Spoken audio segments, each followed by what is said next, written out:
So, I wanted to do a video about True Blood for a long time.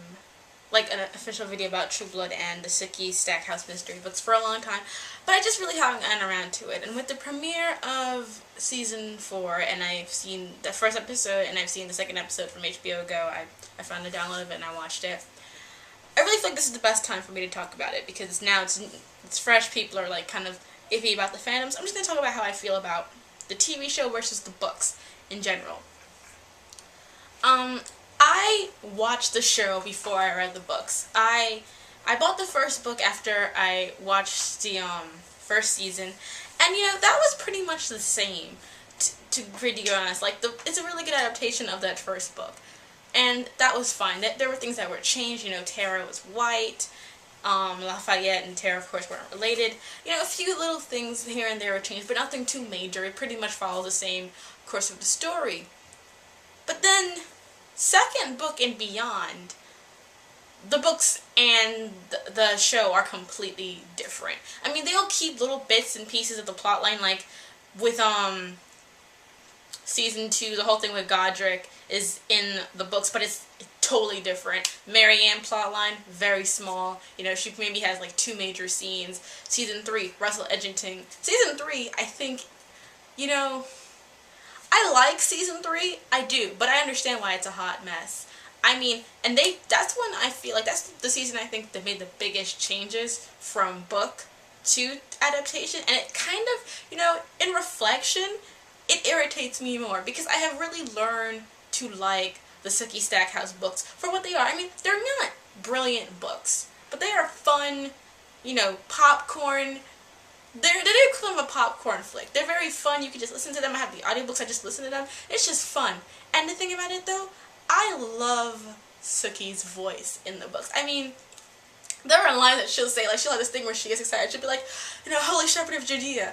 And I'll just be like, yes. Every time she says it, I just can go like, oh, Sookie, you're so cute, Sookie. Sookie is great in the books. I mean, she's such a fun character. And the thing about it, too, what I feel like they really missed out in these last few seasons, Sookie is so strong, so independent, and so one with herself, but they completely lose that TV show because they try to make it all about, her and Bill or her and Eric. She always has to be someone in contrast to one of her male, love interests, and it's not about Sookie.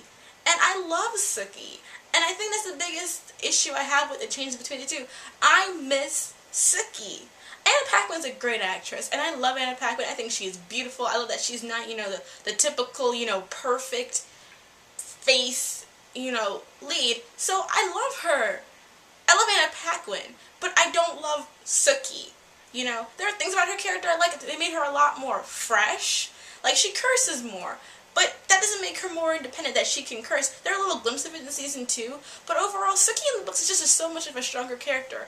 Partly because it's from her perspective, so you see her mind, you see what goes on in Sookie's head, and there's a lot of stuff that goes in with her. Like, she's a very complex character in her own right. She's very strong, and she's not all about, Bill or Eric or anything like that. She is her own person. She is one with herself, and she's got a job, a family, friends, and they're all important to her. They're all a part of her life, and really, the stories revolve around Sookie, and a lot of the time, you get Sookie having to solve a problem for herself without the help of Bill or Eric. I mean, in Season 1 of True Blood, we had that when she killed Renee herself, but then they don't show that as all the time. She'll step up to the plate and solve it herself, but that's completely lost in a lot of these other, in these seasons, and that irritates me because really, it's about Sookie. It's not about Bill and Eric, and I feel my issue with both the show and the books is how it has just become all about Team Eric and Team Bill, and honestly, I'm not on either team. I don't like either character, to be quite frank. They're both manipulative, they're both possessive, and they're both idiots. I have never been Team Vampire or anything. I've always rooted for Sam, Alcide, and Quinn, and everyone's always like, oh, Alcide's boring, oh, Sam's boring, oh, Quinn has family issues. I'm just like, first of all, Quinn, his family issues, the fact that Sookie's like, I can't handle your family issues, you're not going to put your family before me. I'm just like, Sookie, that's what you're all about, though. You're all about your family. So why is it all of a sudden a big deal when there's a guy who puts his family on an equal level? The same thing with LC, like, his pack is his family. And I feel the thing about shifters and packs is that when they get with you, you're not just part of like that person. You're also part of a community, part of a family. And the thing about it, that's true with any relationship. I mean, with Sookie getting with Bill or Eric, she's still becoming part of an entire community. She's still being part of she's being a tool, in a sense. No matter where she goes, with the exception of Sam, because he's so off from the shifter community, and he's really his own person. So if she wanted to be with anyone that could really be independent with her, the best choice is Sam. And I love Sam a lot. Like, I love Sam. In the show, he is so fine. Ugh, Sam a lot. He is just... I just want to hold him and love him and be like, Sam, it's okay, I'll take care of you and make sure your stupid brother doesn't be all retarded. Sorry, I don't want to use the R word. No, it's all about Eric and Bill, and especially in the TV show. And I think that really aggravates me about the TV show from time to time, because it always becomes a thing about, like, oh, Eric, and it's all about how hot they are. It's never really about their personality, because I found both their personalities obnoxious. But let me talk about TV Eric and Book Eric. Book Eric is a sweeter character than TV Eric. But I like both for different reasons. I like Book Eric because he does have that romantic angle too. And I can see why, you know, Sookie would be kind of like attracted to him on that kind of like, you know, sensual level. And he's also a very like, he's a nice guy. He's a vampire and he can be an ass. But overall, Eric is a nice guy. He's funny. He is so funny in the books. And he really is an interesting character. And there's a lot of depth to him. And his relationship with Sookie, well, I don't particularly like it because I don't really see why they're together besides physical attractiveness. There is something to Eric where you could be like, okay, I can see why she would pursue a relationship with Eric. He has never done the things to Sookie that, you know, Eric has done in the TV show. And I mean, yes, the thing with the blood trick is true, but stuff like put Lafayette in a dungeon for weeks, you know, buy Sookie's house so that he owns her. Stuff like that, Eric hasn't done. Eric is a much, you know, nicer character in the books. In the TV show, he's an asshole. And I have no problem with that when it comes down to it. I love Lestat type vampires who are like, I'm a vampire, I'm the boss, I'm in control. You don't like it? Too bad. I like that. But that's not romantic. That's not something I want in someone like who I'm dating. I want them to be like they can control me or whatever. And that is a huge turn off with me. It's going to turn off with me with Bill. It's a turn off with me with Eric. But at the same time, it's both much more toned down in the books, but in the show it's all about, I have to protect you, I have to save you, I have to make sure you're okay all the time. And you know, it's just frustrating because I know Sookie's capable of taking care of herself. You know, you see that in the books. She can be the hero of her own story. TV show, no. It's always about her being saved by other people or having to be protected by other people, or just, you know, people wanting to control her, and that irritates me. Whether it's Bill doing it or Eric doing it, I don't like it. I don't like I'm the kind of person where the reason why like drugs or stuff are a turn off, like drugs like, you know, weed and stuff and all kind of narcotics are like a turn off for me in terms of why I don't want to do them, because I like being in control of myself. I don't like people thinking they can control me. You're not my father, you're not my mother, you're not my parent, you're not anything to me. You have no right to control me. And that's what kind of makes me kind of feel like, with sometimes of these vampire human romances. The same thing in Vampire Diaries. I don't like people thinking that they have to control me in order to care about me. You know, if you care about me, respect my decisions that I make, and don't try to force your ideas on me. That's not attractive. That's smothering. You know, I was watching the premiere with my friends, and the whole scene where Eric is like, why would you buy my house? Because I always knew you were alive. And if I owned the house, well, then I would own you. Sookie, you are mine. And all my friends, after seeing the scene, like most of my friends are lesbians and bisexual, but my one straight friend, she was like, that was hot. And then in my mind, I didn't really, I was like, but in my mind I was thinking, that's not hot. See, well, everyone, like, my friends were like, ooh, that's so sexy. I was just kind of like,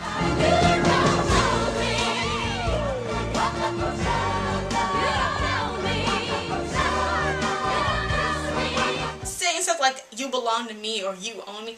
Like, no, I belong to myself. I'm my own person. Don't control me. Don't come at me with that stuff. I'll slice you in the face. I wish you would come at me. I stake you so hard you won't even know what's going on with yourself. But it's not attractive, and it's one of the things that really has kind of killed True Blood for me, in the sense that, like, I'm supposed to care about these relationships, but I really don't. I want to care about Sookie, because this show is about Sookie. At its core, it's supposed to be about Sookie, but no, they make all these side stories and stuff that, like, it would be good if it didn't have to, like, break apart everything, because most of the time, the thing that Sookie goes through, while it's interesting and whatnot, it also, you know, there are I could see how they could break off and want to show some of, like, Sam's story, or, like, Tara's story, or Lafayette's story.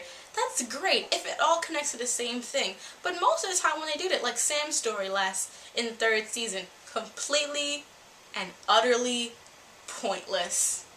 Completely pointless. Nothing of use came from that storyline at all. And there's no need for it, because the books worked with having the whole Russell Edgington, Bill being kidnapped thing working fine without that story. In the books, Sam has a nice, normal life. He's the normal, nice guy, like how he was in 2 and 1. But no, they have to, like, make all this bullshit drama that don't make no sense, doesn't fit into the plot in any way, it's just there to be there. The thing with Tara, that was in the books. That works. Understand why it's there. The thing with Lafayette and Jesus, that works because it sets up the next season. And it brings depth to Lafayette's character. But at the same time, they make stuff go on for too long. They don't focus on the main story. You can have little setbacks. But this whole thing with Arlene, with her Renee Demon baby, I'm like, that's not interesting, you know? It's not a good story. I mean, I can see what they're going to do with it, but I really wish they would focus on developing Arlene to become the character she's going to be in the books. Because the books, while they're... Oh my god, let me say, the one big thing that I really hate to change is what they did to Hot Shot. Ugh. That's the one thing I'll never forgive Alan Bolivar. I'll never forgive what he did to Hot Shot. I mean, he just made them the most cliche redneck, inbred hillbillies ever. I mean, in the books, Hot Shot is basically like a gated community. They're all respectful. I mean, Calvin is, like, nice. He's even a love interest for Sookie for a while. Even though, you know, Sookie's got too many love interests, he was a nice guy, respectful, you know. He was a good guy.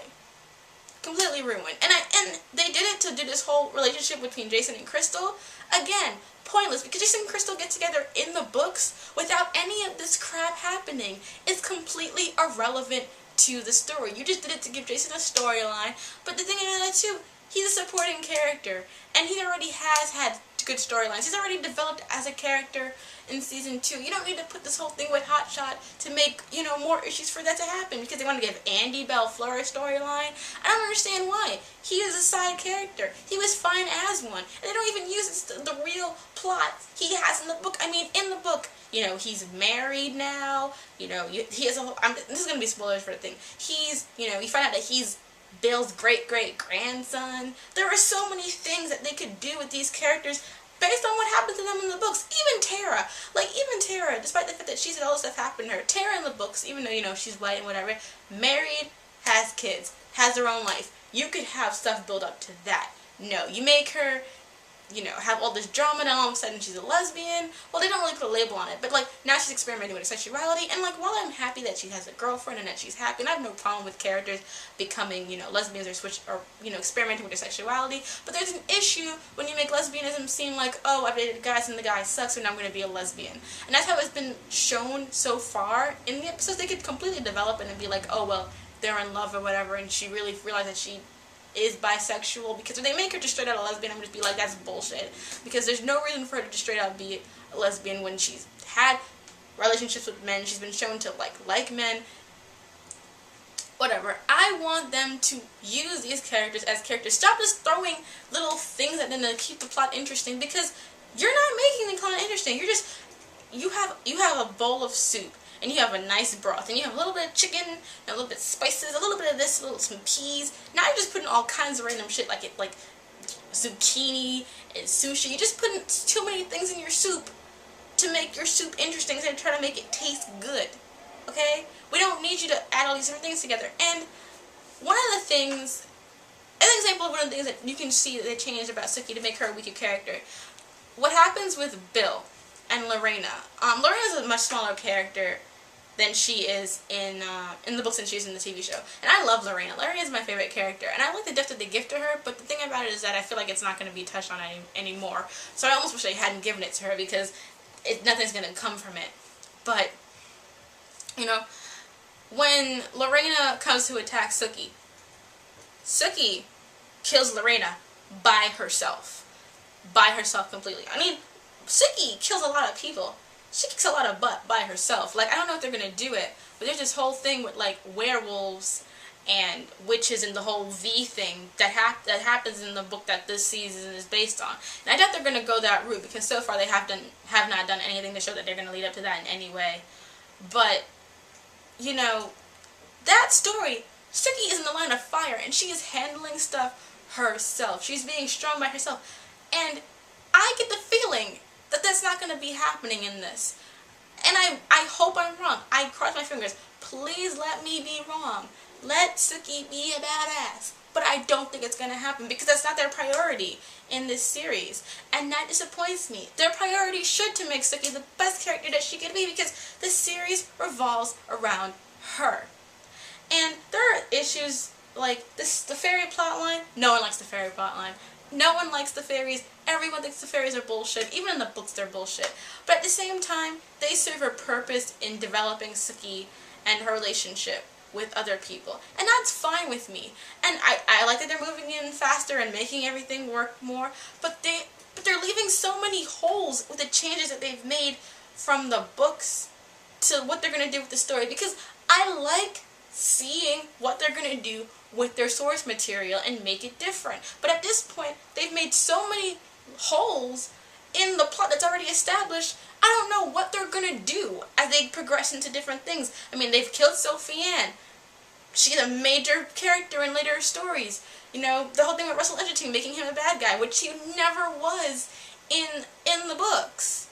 He was never a bad guy. He was kind of like an antagonist for a while, but he ended up being a really nice guy. The whole thing with Godric. Godric is not Eric's maker in the books. It's a completely different person. And that becomes a very important storyline and a very important part of, you know, Sookie and Eric's relationship. That's completely gone, because Eric is now, you know, Godric is his maker, so that's thrown out. You know, Lorena and Bill's relationship, you find out that, like, another important thing that happens after a fight, that Bill needs, you know, another sibling to come out. You have done nothing to establish Lorena has, you know, done anything with anybody or made any other children before he released her. So that's completely gone. There are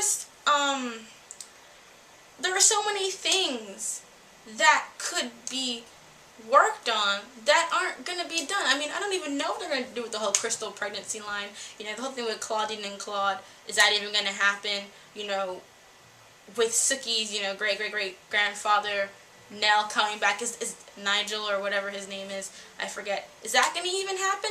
So many holes in the plot. I mean, there's a whole Shifter storyline that happens later on. There are so many things that now they have made themselves really, they just keep digging a deeper and deeper hole with everything they change.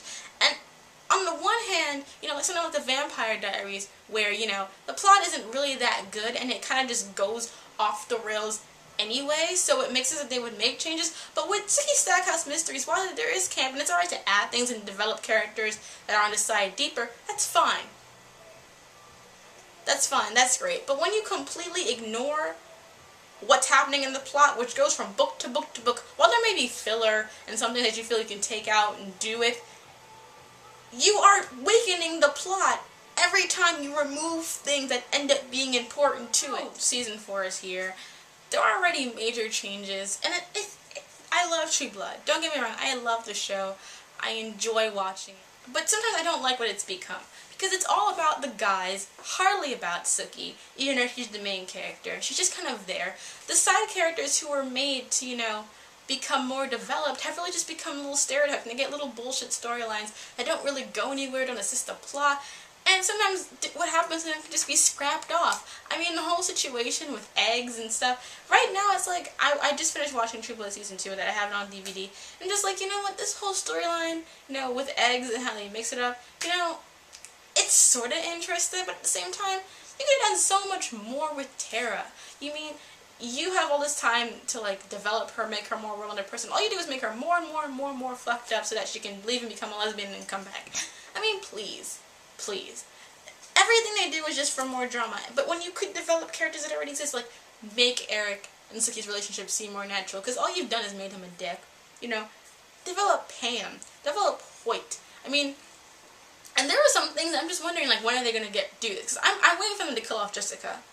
I really am. I like Jessica as a character. I really do. But I'm waiting for her to seriously just die, because she doesn't exist in the books. And even though Charlene Harris has said that she likes the character of Jessica, she doesn't fit into the canon at all. Hoyt gets married to another girl, and I don't know whether they're just gonna kick her out, because the story with that girl is important. You know, there are important things that you're completely missing out with all these changes. I mean, they have Holly, so they have that little bit, but when are they going to introduce like the relationship between Andy and the girl he ends up being with? I mean, any of it. I mean, the books aren't, like I said, they're not amazing, but there are core things done in the stories that are important for other stories to connect. I mean, by getting rid of characters, you've gotten rid of like certain story elements, and while you could sort of go around them, like, alright, Russell Edgington right now, he's kind of trapped. But the whole thing in the books is that Russell Edgington, he knows Sookie and he knows Eric. And then a few books later, he invites them all to his wedding with some guy. He gets married to, I think, another king or something like that. Sophie Anne Leclerc is there. She has Sookie. She's kind of like using Sookie's powers to control and manipulate her. And it freaks Sookie out and whatever. But Sookie develops a relationship with Quinn through the circumstances that has all these people in this one place. Completely gone now. Russell's dead. He's definitely not getting married. He definitely wouldn't invite Sookie and Eric to his wedding in the first place. Sophie Anne is dead. Andre is dead. You know, therefore Andre doesn't exist, or they might not bring him in. If they do, he's not going to be the same character that he was in the books, because in the books, Andre is like Sophie Anne's. She's his progeny, I guess, if you want to call it. Completely gone. How she meets Quinn? Completely eradicated.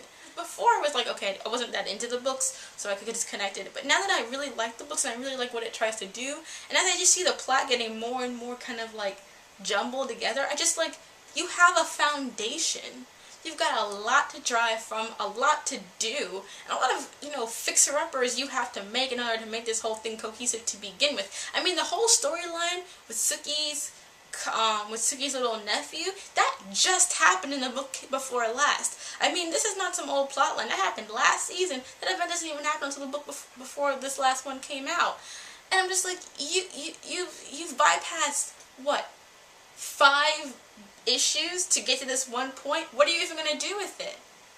And I realize I can't go for like 12-hour seasons, that you have to sort of start putting things together, but the series isn't over. So you don't know what's important and what's not. Because I'm pretty sure they didn't know when Godric became Eric's maker that Eric's maker was going to show up in the books with like a new progeny that's going to be a whole storyline for Eric. But now you can't do that. I mean, you sort of could, but it wouldn't be the same. Because that would have to ruin the entire relationship between Godric and Eric in the first place. It becomes confusing. And people will be like, well, the book and the things is not the same. Well, they sort of should be. And I have expectations. You're doing an adaptation of a book series. If nothing is, this is the mentality. People in the Vampire Diaries say the same thing about how, like, oh, you know, the books and the TV show are not the same. Alright, so why do I have to watch, you know, Eric and Bill fight over Sookie? The books aren't the same and we don't have to worry about the plots being the same. Why do I have to deal with this same shit all the time? People say, well, it's in the book. Well, then, if it doesn't matter what happens in the book, why shouldn't I argue about it? Why shouldn't I be able to say that this is stupid? Why should I still have to deal with that? If the books don't matter, why should any of these pre-existing relationships matter in the first place? So that's my whole thing with the whole thing versus I think the Sookie Stackhouse books, they are fun and I enjoy them. And they have while they have fillers, I am connected to these characters. Like, I love, you know, Sookie so much. And I love the side characters too. The side characters are very well developed for being told in first person. And I love them. I love the books. I enjoy them. And I would recommend them to people who just like fun vampire stories. The last books have been kind of like going up and down in terms of like being good. Because like the last few, people have said they're horrible. And I don't think they're horrible. I just think that that the plot has been running on for too long, it just needs to stop. But True Blood, I feel while I enjoy it, and it definitely does something different that draws in a very strong audience, especially for like just the estrogen bait in general. But at the same time, I want my characters to have more development. I want to see my strong Sookie. I'm tired of it always being, you know, Sookie and then Bill, Sookie and then Eric, or Sookie in the middle, like the new poster is. Sookie's just sitting there, Eric, Bill, Alcee all around her. That's not what I want Sookie to be about. Sookie is more than just being, you know, the prize for these three bastards who are trying to fawn over her like she's a piece of meat. There's more to Sookie than that, and I want that. You know, I like that Lafayette gets character development, or that Terry gets character development, but what about the main friggin' character of the entire series, Sookie?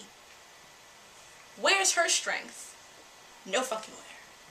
So, yeah, not really a really cohesive rant, but that's what you get. Sorry. But, yeah, not Team Eric, not Team Bill, Team everybody else but them. Hell, I'd rather she end up with Hoyt by some weird twist of logic than end up with either Bill or Eric. Anyway, that's it. That all being said, I'm looking forward to True Blood. I will still watch the show. I enjoy the show. It's fun. It's like, I get Vampire Diaries in the fall, I get True Blood in the summer. It's like the perfect arrangement. So, at the end of the day, I'm happy. But it doesn't mean I don't have my complaints. Listen, especially after Game of Thrones, which is such an excellent adaptation. I look at True Blood, I'm just like, you know what? You're great, but why can't you do the same as them?